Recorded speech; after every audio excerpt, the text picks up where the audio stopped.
cars are already beginning to get stuck on roads across the Northern Valley. Here's a vehicle in the ditch in the median just west of Crookston off Highway 2. Also now on I-29 at 5:25 a.m., both lanes of the southbound lane were blocked. Here's that emergency call as it came in. BUXTON Fire Department, please respond to I-29 at mile marker 114.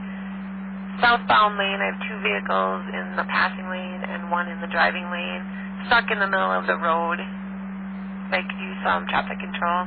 As you just heard, both lanes, southbound lanes of I-29 near Buxton now blocked with two vehicles in the road.